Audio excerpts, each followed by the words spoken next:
Praise the Lord, जय मसीह की। हम आपका स्वागत करते हैं आज के हमारे डिवोशन में।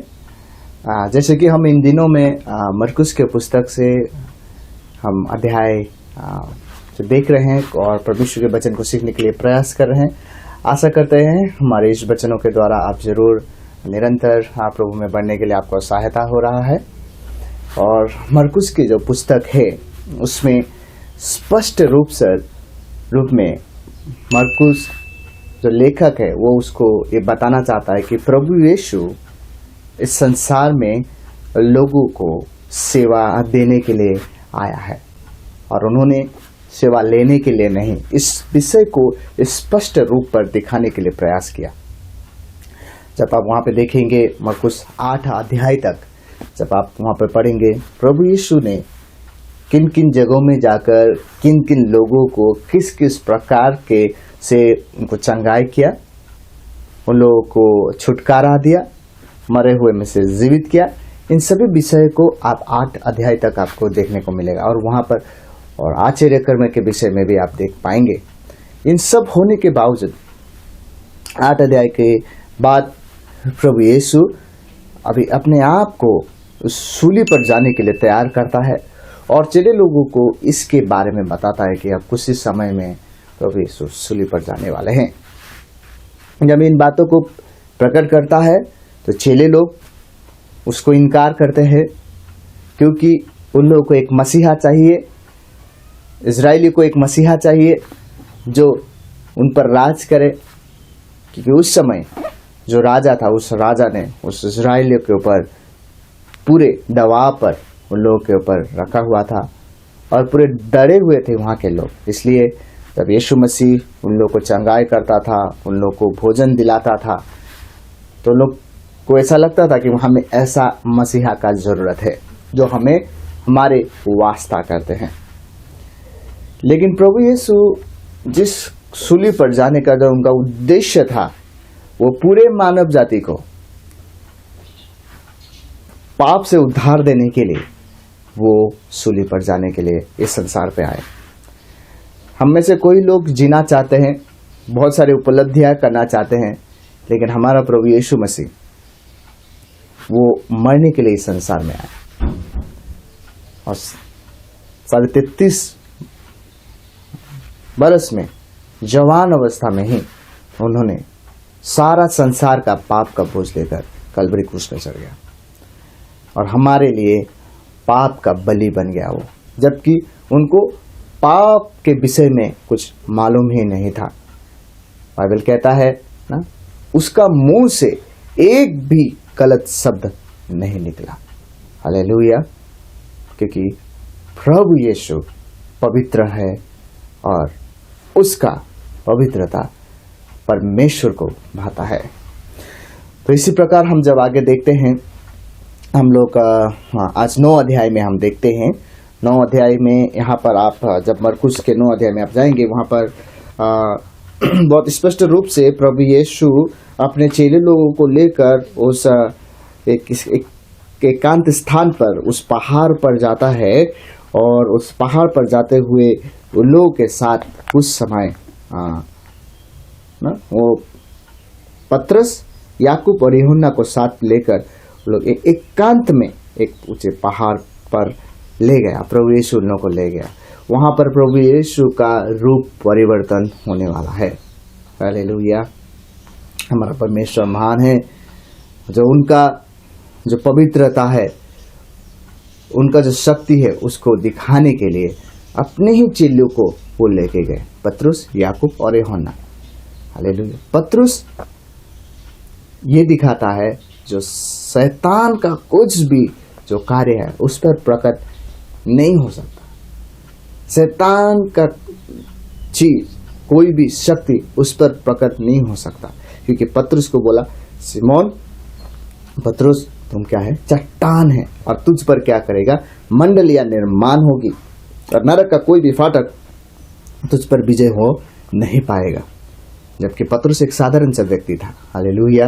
वो एक मछुआरा था। प्रभु यीशु ने उसको बुलाया, उसी समय उसने सारे चीजों को छोड़कर, अपने व्यवसाय के चीजों को छोड़कर, अपने पैसे की चीजों को छोड़कर वो प्रभु यीशु के पीछे चले गए।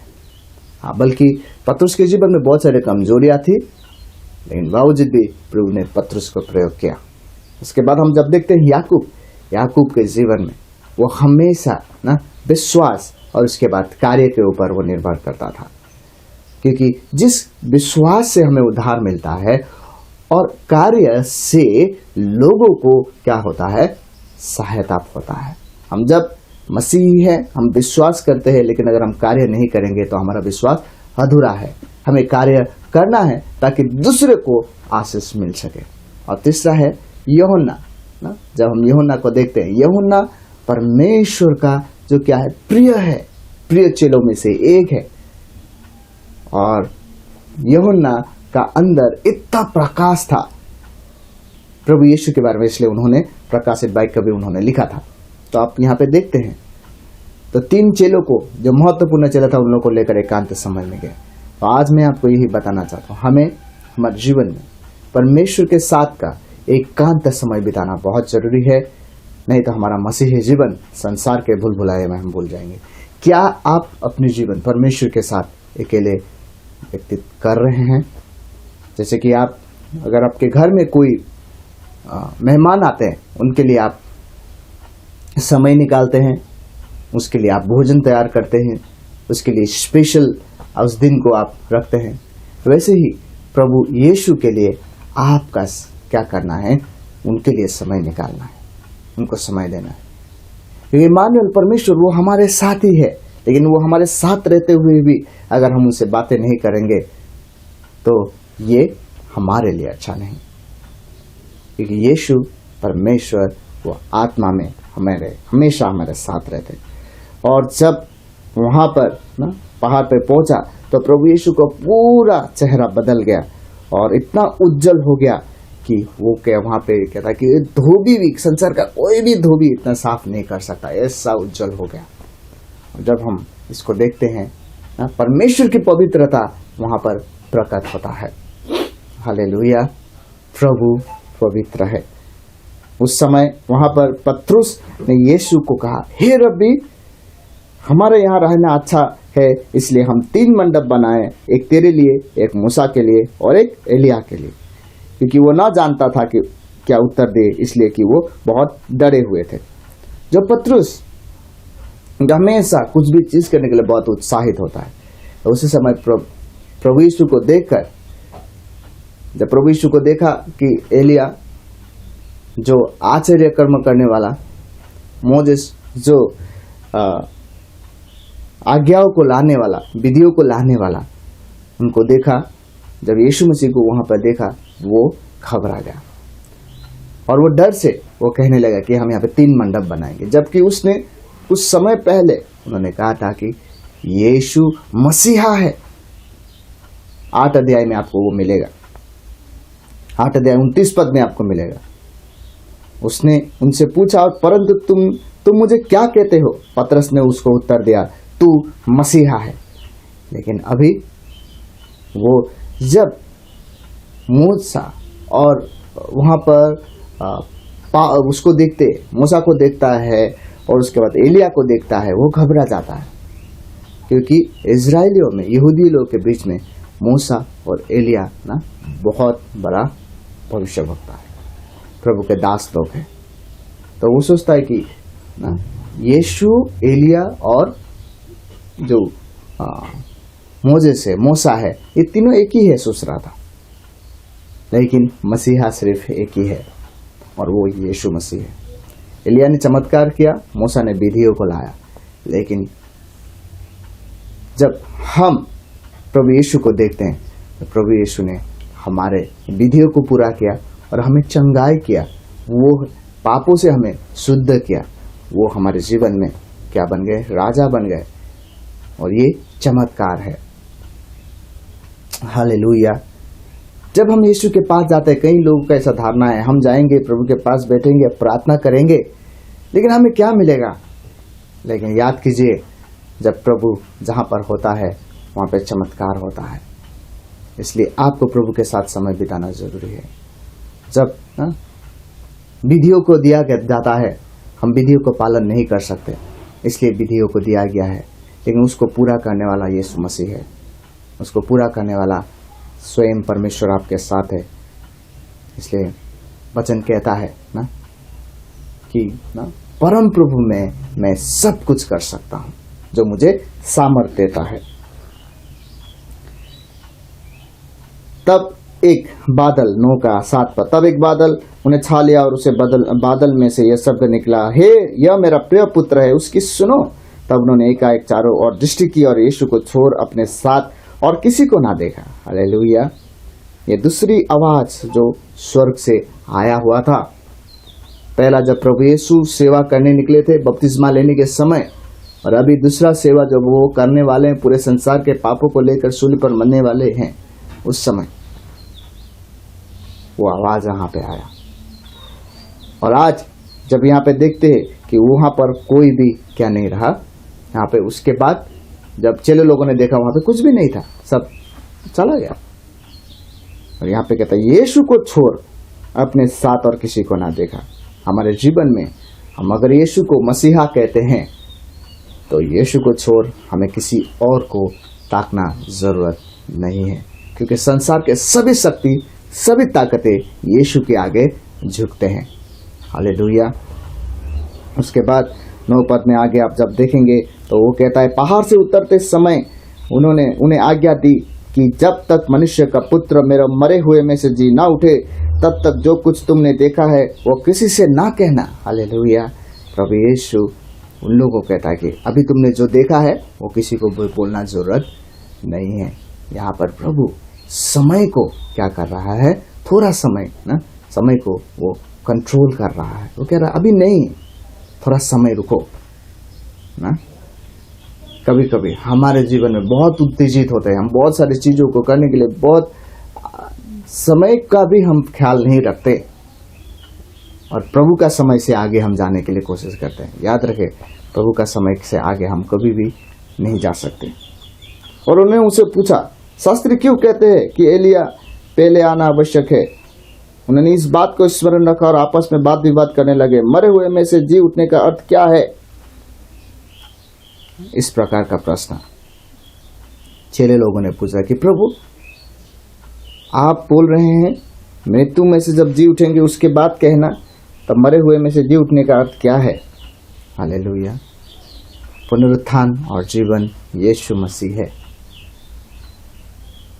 मूसा मर गया था ना, लेकिन फिर भी अभी यीशु के साथ उस पहाड़ में बैठकर बातें कर रहा है। इसका अर्थ क्या है कि हम जो विश्वासी लोग हैं हम कभी मरते नहीं, हमारा जीवन परिवर्तन हो जाता है। जैसे ना एक कैटरपिलर ना, एक हम लोग जब उसको देखते हैं वो किस प्रकार से बटरफ्लाई में ना, वो किस प्रकार से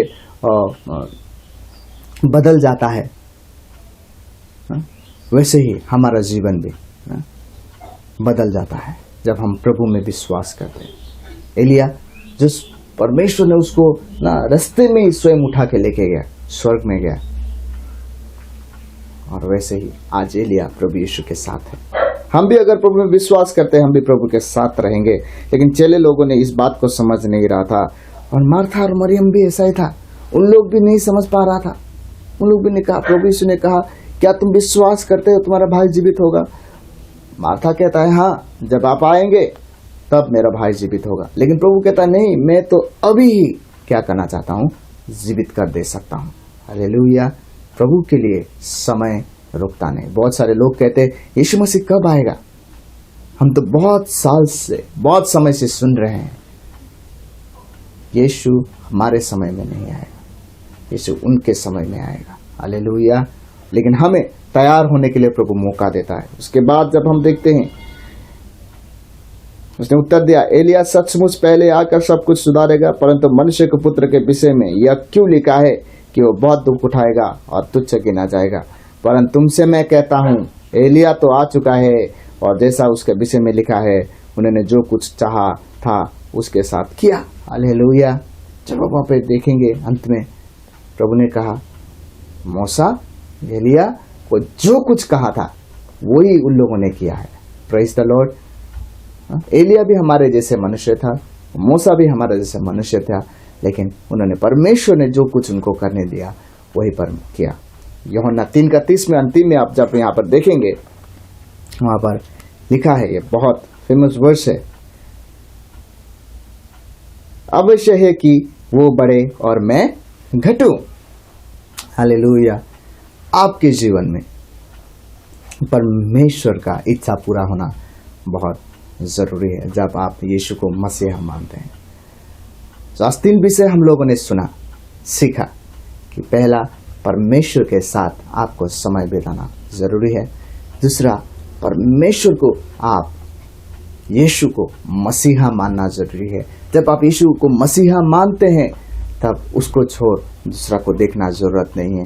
और जो अंतिम में हमने देखा कि अगर आप यीशु को मसीहा मानते हैं तो आपके जीवन में मसीहा का इच्छा पूरा होना बहुत आवश्यक है।